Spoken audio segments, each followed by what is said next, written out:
So this is kind of a $1,000,000 question here, and it's kind of a trick question in a way. What is the best exercise in the world? And when I ask this in a class setting, or when I'm doing public speaking, you know, people will say walking, running, swimming, you know, all these different things. But the answer is a little bit tongue-in-cheek. It's the one you will do. Because there really is no such thing as the best exercise. Now, what is the most common function we do? That's walking. So obviously that could be a really good exercise for you because it's the most common function we perform, right? And so, but is that the best exercise in the world? Not necessarily. And you might not like walking. You might prefer swimming. You might love swimming and doing laps. You might love running. You might love playing racquetball. You might love playing tennis. So it's the one that you will do, because if you don't enjoy it, you're not going to do it, you're not going to stick with it, and you're not going to benefit. Okay? So it's not really a joke. It's true. You want to pick what you will do. So why must you exercise?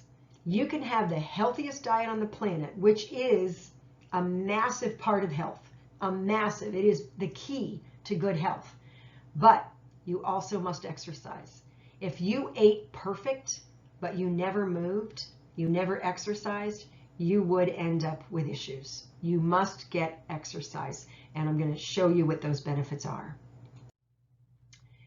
Believe it or not, physical inactivity, not moving, just being very sedentary, has become the 4th leading risk factor for early death around the world. So it's right behind high blood pressure, tobacco use, and high blood sugar. It's the 4th leading risk factor.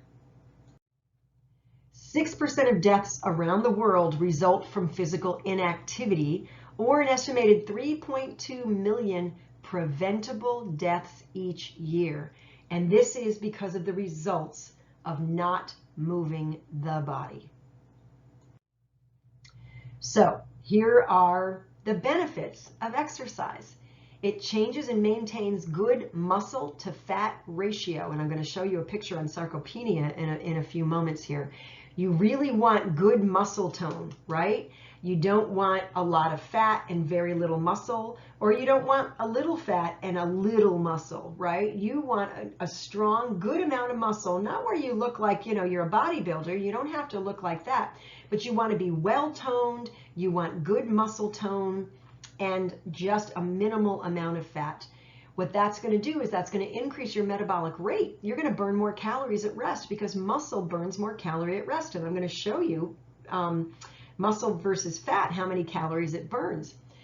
Exercise also improves your digestion. It increases your energy levels, and it improves cholesterol level. This has all been seen scientifically.